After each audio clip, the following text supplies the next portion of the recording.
ವಿದ್ಯಾರ್ಥಿಗಳಿಗೆ ಪ್ರತಿಭಾ ಪುರಸ್ಕಾರ, ವಿಶೇಷ ಸಾಧಕರಿಗೆ ಸನ್ಮಾನ, ಪ್ರತಿಭಾವಂತ ವಿದ್ಯಾರ್ಥಿಗಳನ್ನ ಪ್ರೋತ್ಸಾಹಿಸುವ ಹಾಗೂ ಸಮಾಜದಲ್ಲಿ ವಿಶೇಷ ಸಾಧನೆ ಮಾಡಿದವರನ್ನ ಗೌರವಿಸುವ ಉದ್ದೇಶದಿಂದ ಜಮಖಂಡಿ ತಾಲೂಕಾ ವೀರಶೈವ ಪಂಚಮಸಾಲಿ ಸಂಘ ಹಾಗೂ ರಾಣಿ ಚೆನ್ನಮ್ಮ ವಿಶ್ವ ವಿವಿಧೇಶಗಳ ಸಹಕಾರಿ ಸಂಘ ನೇಮಿತ ಜಮಖಂಡಿಯವರ ಆಶ್ರಯದಲ್ಲಿ ಪ್ರತಿಭಾ ಪುರಸ್ಕಾರ ಹಾಗೂ ಸನ್ಮಾನ ಕಾರ್ಯಕ್ರಮವನ್ನು ಅದ್ದೂರಿಯಾಗಿ ನಡೆಯಿತು. ರವಿವಾರ ಆಗಸ್ಟ್ 9, 2026 ಜಮಖಂಡಿಯ ಪ್ರತಿಷ್ಠಿತ ಪಂಚಮಸಾಲಿ ಭವನದಲ್ಲಿ ನಡೆದ ಕಾರ್ಯಕ್ರಮದಲ್ಲಿ ವಿವಿಧ ಕ್ಷೇತ್ರದಲ್ಲಿ ಸಾಧನೆ ಮಾಡಿದ ವಿಶೇಷ ಸಾಧಕರನ್ನು ಸನ್ಮಾನಿಸಲಾಯಿತು. ಜೊತೆಗೆ ಶೈಕ್ಷಣಿಕ ಕ್ಷೇತ್ರದಲ್ಲಿ ಉತ್ತಮ ಸಾಧನೆ ಮಾಡಿದ ಪ್ರತಿಭಾವಂತ ವಿದ್ಯಾರ್ಥಿಗಳಿಗೆ ಪ್ರತಿಭಾ ಪುರಸ್ಕಾರ ನೀಡಿ ಗೌರವಿಸಲಾಯಿತು.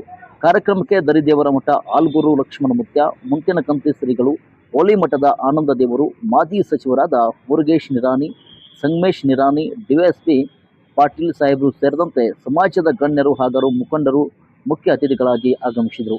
ಈ ಸಂದರ್ಭದಲ್ಲಿ ಮಾತನಾಡಿದ ಗಣ್ಯರು, ವಿದ್ಯಾರ್ಥಿಗಳ ಪ್ರತಿಭೆಯನ್ನು ಗುರುತಿಸಿ ಪ್ರೋತ್ಸಾಹಿಸುವುದು ಸಮಾಜದ ಜವಾಬ್ದಾರಿಯಾಗಿದೆ. ವಿದ್ಯಾರ್ಥಿಗಳ ಶಿಕ್ಷಣದ ಜೊತೆಗೆ ಉತ್ತಮ ಸಂಸ್ಕಾರ ಹಾಗೂ ಸಾಮಾಜಿಕ ಜವಾಬ್ದಾರಿಯನ್ನು ಬೆಳೆಸಿಕೊಳ್ಳಬೇಕು ಎಂದು ಕರೆಯನ್ನು ನೀಡಿದರು. ಕಾರ್ಯಕ್ರಮದಲ್ಲಿ ಸಮಾಜದ ಮುಖಂಡರು, ಯುವಕರು, ಮಹಿಳೆಯರು ಹಾಗೂ ವಿದ್ಯಾರ್ಥಿಗಳು ಹೆಚ್ಚಿನ ಸಂಖ್ಯೆಯಲ್ಲಿ ಭಾಗವಹಿಸಿ ಕಾರ್ಯಕ್ರಮಕ್ಕೆ ಮೆರುಗು ತಂದರು. ಒಟ್ಟಾರೆ ಪ್ರತಿಭಾವಂತ ವಿದ್ಯಾರ್ಥಿಗಳನ್ನು ಉತ್ತೇಜಿಸುವ ಜೊತೆಗೆ ವಿವಿಧ ಕ್ಷೇತ್ರಗಳ ಸಾಧಕರನ್ನ ಗೌರವಿಸುವ ಮೂಲಕ ಜಮಖಂಡಿಯ ತಾಲೂಕಾ ವೀರಶೈವ ಪಂಚಮಸಾಲಿ ಸಂಘ ಹಾಗೂ ರಾಣಿ ಚೆನ್ನಮ್ಮ ವಿವಿಧೇಶ ಸಹಕಾರಿ ಸಂಘದ ವತಿಯಿಂದ ಹಮ್ಮಿಕೊಂಡ ಈ ಕಾರ್ಯಕ್ರಮ ಗಮನ ಸೆಳೆಯಿತು. ರಾಣಿ ಚೆನ್ನಮ್ಮ ಕಂಚಿನ ಪುತ್ಥಳಿ ಪ್ರತಿಷ್ಠಾಪನೆಗೆ ಸಂಬಂಧಿಸಿದ ಭಾವಚಿತ್ರವನ್ನು ಅನಾವರಣ ಮಾಡಿರ್ತಕ್ಕಂಥ ವೇದಿಕೆಯ ಮೇಲೆ ಆಶೀರ್ವಾದಂಥ ಎಲ್ಲ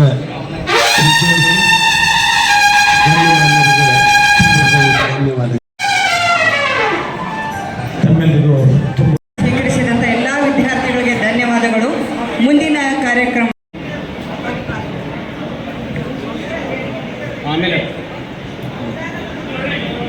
ಲಿಂಗಾಯತ್ ಪಂಚಮಸಾಲಿ ಸಮಾಜಕ್ಕೆ ಈ ಸಮಾಜದಿಂದ ಪ್ರತಿಭಾ ಪುರಸ್ಕಾರವನ್ನು ಸ್ವೀಕರಿಸುತ್ತಿರುವಂತ ಎಲ್ಲ ಮುದ್ದು ವಿದ್ಯಾರ್ಥಿನಿಯರಿಗೆ ಬರ್ತಾಲಿ ಗಡಿಯಾರದ ಈ ಸಮಾರಂಭದ ದಿವ್ಯ ಸಾನ್ನಿಧ್ಯವನ್ನು ವಹಿಸಿರುವಂತ ಪರಮ ಪೂಜ್ಯ ಶ್ರೀ ಶಿವಲಿಂಗ ಪಂಡಿತ ರಾಜ್ಯ ಶಿವಾಚಾರ್ಯ ಸ್ವಾಮೀಜಿಗಳು ಮತ್ತು ಪರಮ ಪೂಜ್ಯ ಶ್ರೀ ಲಕ್ಷ್ಮಣ ಮುತ್ಯ ದರಿದೇವರ ಮಠ್ ಹಾಗೂ ಪರಮ ಪೂಜ್ಯ ಶ್ರೀ ಆನಂದ್ ದೇವರ ಪಾದಚರಣಗಳಲ್ಲಿ ಕೋಟಿ ಕೋಟಿ ನಮನಗಳನ್ನು ಸಲ್ಲಿಸಿ ಮತ್ತು ಯಾಕೆ ಸ್ವಲ್ಪ ಬರ್ತಾ ಇದ್ರೆ ಅಂದ್ರೆ ನಾವು ಪ್ರತಿಭೆ ಪುರಸ್ಕಾರ ತಗೊಳ್ಳಿಕ್ಕೆ ನಮ್ಮ ಸಮಾಜದಿಂದ ಎಲಿಜಿಬಲ್ ಭಾಳ ಕಡಿಮೆ ಆಗ್ತಿದ್ವಿ.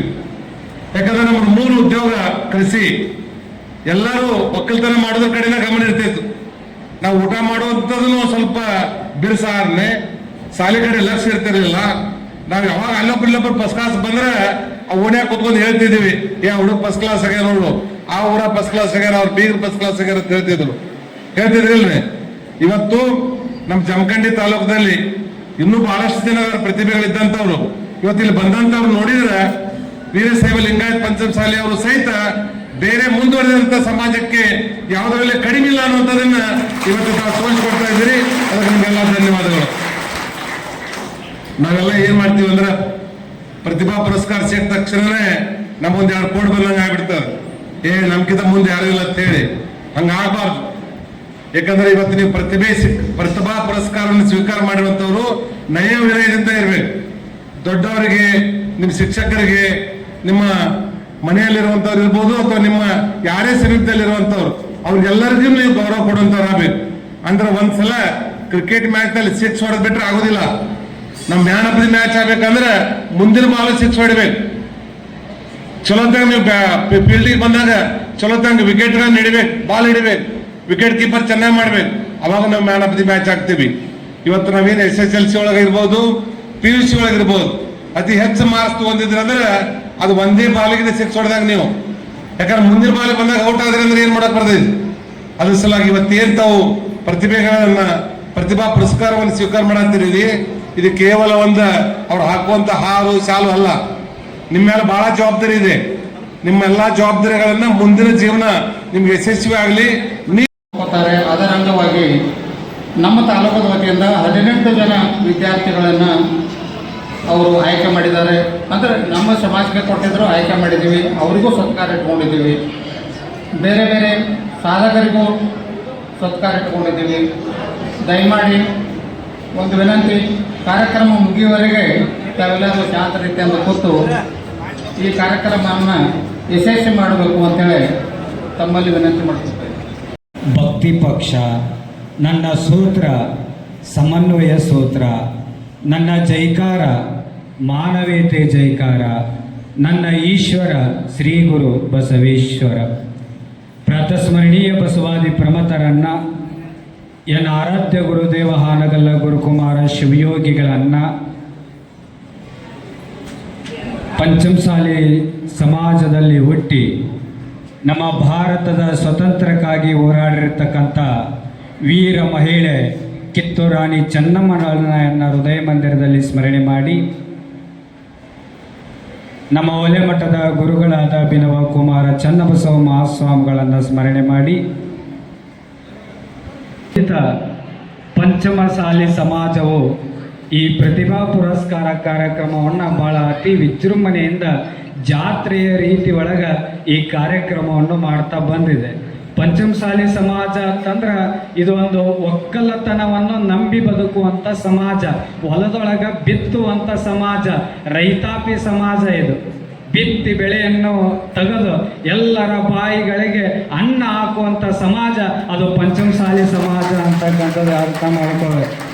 ಆ ಸಮಾಜದೊಳಗೆ ಹಲವಾರು ಮಹಾತ್ಮರು ಹುಟ್ಟಿದ್ದಾರೆ. ಹಲವಾರು ಮಹಾತ್ಮರು ಹುಟ್ಟಿ ಈ ಲೋಕ ಕಲ್ಯಾಣವು ಸಹಿತ ಮಾಡಿದ್ದಾರೆ. ಹಲವಾರು ರಾಜಕೀಯ ಧುರೀಣರು ಜನ್ಮವನ್ನು ತಾಳಿ ಹಲವಾರು ರೈತರಿಗೆ ಒಂದು ಆಶ್ರಯದಾತರು ಈ ಸಮಾಜದೊಳಗಾಗಿದ್ದಾರೆ. ಭಾರತ ಸ್ವತಂತ್ರ ಹೋರಾಟಗಾರರು ಆಗಿದ್ದಾರೆ. ಹಲವಾರು ಕ್ರೀಡಾ ಕ್ಷೇತ್ರದೊಳಗೆ, ಹಲವಾರು ಕ್ಷೇತ್ರದೊಳಗೆ ಸಾಧನೆ ಮಾಡುವಂಥ ಸಾಧಕರು ಈ ಪಂಚಮಸಾಲಿ ಸಮಾಜದೊಳಗೆ ಹುಟ್ಟಿದ್ದಾರೆ, ಬೆಳೆದಿದ್ದಾರೆ. ಈಗ ವಿಶೇಷವಾಗಿ ಪ್ರತಿಭಾನ್ವಿತ ವಿದ್ಯಾರ್ಥಿಗಳಿಗೆ ಪ್ರತಿಭಾ ಪುರಸ್ಕಾರ,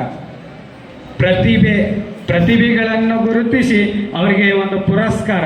ನಿಜವಾದ ಪ್ರತಿಭೆಗಳು ಯಾವತ್ತಂದ್ರೆ ನಮ್ಮ ಎಲ್ಲರ ಜೀವನದೊಳಗೆ ಒಮ್ಮೆ ಪುರಸ್ಕಾರನೂ ಆಗ್ತದ, ಒಮ್ಮೆ ತಿರಸ್ಕಾರನೂ ಆಗ್ತದ. ಪುರಸ್ಕಾರ ಬಂದಾಗ ಹಿಗ್ಗಲಾರ್ದೆ, ತಿರಸ್ಕಾರ ಬಂದಾಗ ಕುಗ್ಲಾರ್ದೆ, ಪುರಸ್ಕಾರ ತಿರಸ್ಕಾರ ಎರಡೂ ಬಂದಾಗ ಎಲ್ಲವನ್ನು ಮೆಟ್ಟಿ ಯಾರು ನಿಲ್ತಾರಲ್ಲ ಅವರೇ ನಿಜವಾದ ಸಾಧಕರು ಅಂತಕ್ಕಂಥದ್ದು ಅರ್ಥ ಮಾಡ್ಕೋ. ಯಾಕೆ ಮಾತಾಡ್ತೀನಿ, ಇದಕ್ಕೆ ಪ್ರತ್ಯಕ್ಷ ನಿದರ್ಶನ ಯಾರು ಅಂತಂದ್ರೆ ಅದು ನಮ್ಮ ಮುರುಗೇಶ್ ನಿರಾಣಿ ಅವರು ಅಂತಕ್ಕಂಥದ್ದು ಅರ್ಥ ಮಾಡ್ಕೊ. ಅವ್ರು ಇವತ್ತು ಇಟ್ಟು ಎತ್ತರ ಮಟ್ಟದೊಳಗೆ ಬೆಳೆದಾರ ಅಂತಂದ್ರೆ ಸುಮ್ಮನೆ ಅಲ್ಲ. ಮೊನ್ನೆ ನಾ ಪೇಪರ್ದೊಳಗೆ ಅವ್ರ ಬಗ್ಗೆ ಓದ್ತಾ ಇದ್ದೆ, ಅದರೊಳಗೆ ಒಂದು ಲೈನ್ ಭಾಳ ಅದ್ಭುತವಾಗಿ ಬರೆದಿತ್ತು. ಅವ್ರು ಇವತ್ತು ಇಟ್ಟು ಬೃಹತ್ ಉದ್ಯಮಿದಾರರಾಗಿ ಸುಮಾರು 70,000ಕ್ಕಿಂತ ಹೆಚ್ಚು ಜನರಿಗೆ ಅವ್ರು ಇವತ್ತು ಉದ್ಯೋಗ ಕೊಡೋ ಮಟ್ಟಕ್ಕೆ ಅವ್ರು ಬೆಳೆದಾರ ಅಂತಂದ್ರೆ ಅದು ಸುಮ್ಮನೆ ಮಾತಲ್ಲ. ಅವ್ರು ಹೆಂಗೆ ಬೆಳೆದಾರ ಅಂದ್ರೆ ರಾತ್ರಿ ವಾಚ್ಮನ್ ಆಗ್ಯಾರ, ಬೆಳಗ್ಗೆ ಚೇರ್ಮನ್ ಆಗ್ಯಾರ. ಅದು ಪೇಪರ್ನೊಳಗೆ ಅದು ಕೇಳಿ ಆ ಮಾತು ನನಗೆ ಭಾಳ ಇನ್ಸ್ಪೈರ್ ಆಯ್ತು.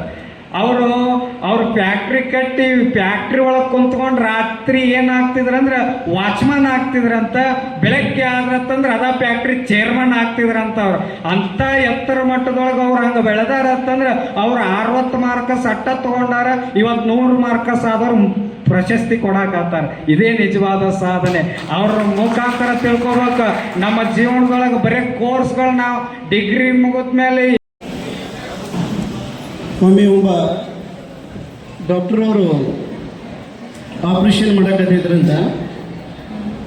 ಮಾಡುವಂಥ ಸಂದರ್ಭದಲ್ಲಿ ಏನಾಯಿತು ಅಂತಂದರೆ ಆಪ್ರೇಷನ್ ಥಿಯೇಟರ್ ಒಳಗೆ ಒಂದು ಹೂವಿನ ಮಾಲೆ ತಂದು ಹಾಕಿದ್ರಂತ. ಒಂದು ಮಳೆಗೆ ಹಾಕಿದ ತಕ್ಷಣ ಅದು ಆಪ್ರೇಷನ್ ಥಿಯೇಟರ್ ಒಳಗೆ ಮಲ್ಕೊಂಡಿದ್ದಲ್ಲ ಪೇಷಂಟ್ ಕೇಳಿದಂತ ಡಾಕ್ಟ್ರಿಗೆ, ಯಾಕೆ ಇದನ್ನು ಹಾರ ತಂದು ಹಾಕಿರಿ ಅಂತೇಳಿ.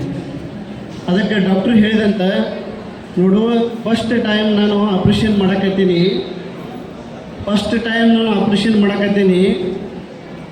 ಆಪ್ರೇಷನ್ ಸಕ್ಸಸ್ ಆಯಿತು ಅಂತಂದ್ರೆ ಆ ಹೂವಿನ ಹಾರ ನಾನು ಹಾಕೋತೀನಿ, ಆಗಲಿಲ್ಲ ಅಂತಂದ್ರೆ ಆ ಹೂವಿನ ಹಾರ ಪೇಷಂಟ್ ನಿನಗೆ ಹಾಕ್ತೀನಿ ಅಂತಂದಂತ.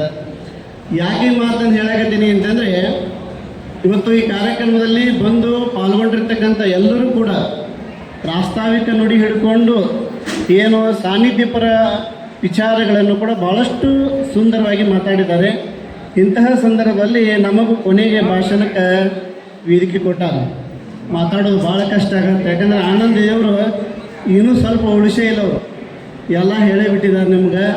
ಅದಕ್ಕೆ ನಾನು ಹೇಳೋದು ಉದ್ದೇಶ ಏನು ಅಂತಂದ್ರೆ ಒಂದು ಸಣ್ಣ ಉದಾಹರಣೆ ಹೇಳಿಬಿಡ್ತೀನಿ.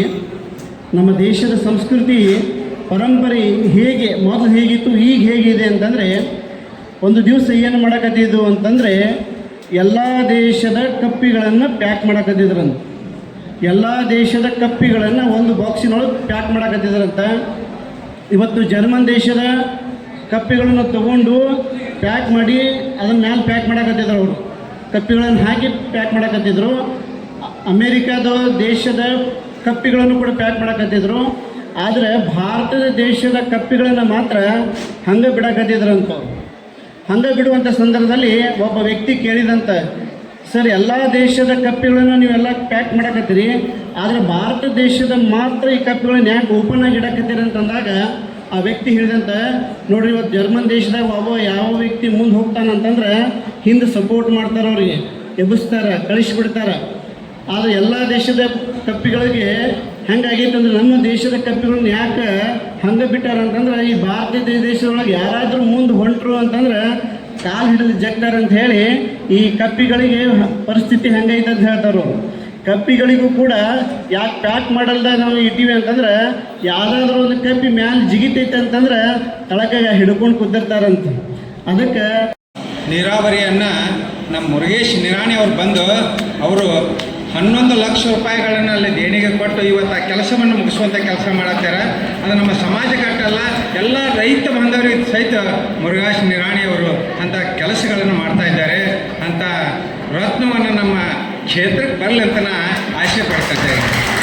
ಅದೇ ರೀತಿಯಾಗಿ ಮುರುಗೇಶ್ ನಿರಾಣಿ ಅವರು ನಮ್ಮ ಪಂಚಮಸಾಲಿ ಸಮಾಜಕ್ಕಟ್ಟ ಕೆಲಸಗಳನ್ನು ಮಾಡ್ತಾ ಇಲ್ಲ, ಅವರು ಎಲ್ಲ ಸಮಾಜದ ಕೆಲಸಗಳನ್ನು ಮಾಡ್ತಾ ಇದ್ದಾರೆ.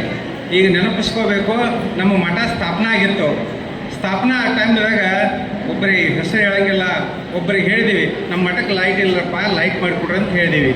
ಆಗ ಕಂಬಗಳನ್ನೆಲ್ಲ ತಂದಿಟ್ರು, ತಂತಿ ತಂದಿಟ್ರು, ಎಲ್ಲ ಇಂಟ್ರು. ಇವರು ಅಲ್ಲಿ ಬೇರೆ ಇದ್ರವ್ರದರು ಅವ್ರು ಲೈಟ್ ಎಳೆದು ಬೇಡ ಅಂತ ಹೇಳ್ಬಿಟ್ರು. ಆಗ ಸಿದ್ದೇಶ್ವರಪ್ಪ ಬರೋರು ಇದ್ದರು. ಆಗ ಸಾಹೇಬ್ರನ್ನ MLA ಆಗಿದ್ದಿಲ್ಲ. ಸಾಹೇಬ್ರು ಕೇಳಿದೆ, ಹಿಂಗೆ ರೀ ಸಾಹೇಬ್ರಂದೆ, ಅಜ್ಜಾನ ಏನು ಚಿಂತೆ ಮಾಡಬೇಡ, ನಾಳೆ ಹೊತ್ತು ಮೂಲಕ ಅಜ್ಜಾರ ಬರೋದಕ್ಕೆ ನಿಮ್ಗೆ ಲೈಟ್ ಹತ್ತಾವ ಅಂತ ಹೇಳಿದರು. ಅದೇ ರೀತಿ ಮಾತು ಕೊಟ್ಟ ಪ್ರಕಾರ ಆ ಮಠಕ್ಕೆ ಜ್ಯೋತಿಯನ್ನು ಬೆಳೆಸಿದರು.